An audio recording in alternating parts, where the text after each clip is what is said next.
Fable 12. The Stag at the Stream. This story shows that what you contemn is often found of more utility than what you load with praises. A stag, when he had drunk at a stream, stood still, and gazed upon his likeness in the water, while there, in admiration, he was praising his branching horns, and finding fault with the extreme thinness of his legs. Suddenly roused by the cries of the huntsman, he took to flight over the plain, and with nimble course escaped the dogs. Then a wood received the beast, in which, being entangled and caught by his horns, the dogs began to tear him to pieces with savage bites.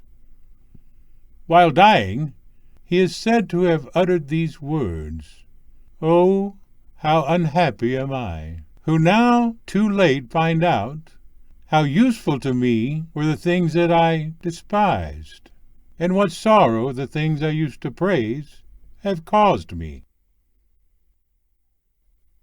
Fable 13. The Fox and the Raven. He who is delighted at being flattered with artful words generally pays ignominious penalty of a late repentance. As a raven perched in a lofty tree was about to eat a piece of cheese stolen from a window, a fox espied him, and thereupon began thus to speak. "O raven, what a glossiness there is upon those feathers of yours! What grace you carry in your shape and air! If you had a voice, no bird whatever would be superior to you." On this, the other, while in his folly attempting to show off his voice, let fall the cheese from his mouth, which the crafty fox with greedy teeth instantly snatched up. Then, too late, the raven, thus in his stupidity overreached, heaved a bitter sigh. By this story it is shown how much ingenuity avails, and how wisdom is always an overmatch for strength. Fable 14. The Cobbler turned Physician.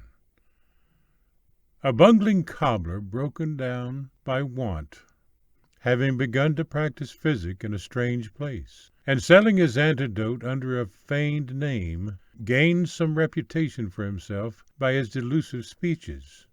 Upon this, the king of the city, who lay ill, being afflicted with a severe malady, asked for a cup, for the purpose of trying him, and then pouring water into it, and pretending that he was mixing poison with the fellow's antidote, ordered him to drink it off, in consideration of a stated reward. Through fear of death, the cobbler then confessed that, not by any skill in medical art, but through the stupidity of the public, he had gained his reputation. The king, having summoned a council, thus remarked, "What think you of this extent of your madness, when you do not hesitate to trust your lives to one to whom no one would trust his feet to be fitted with shoes? This, I should say with good reason, is aimed at those whose folly impudence makes a profit.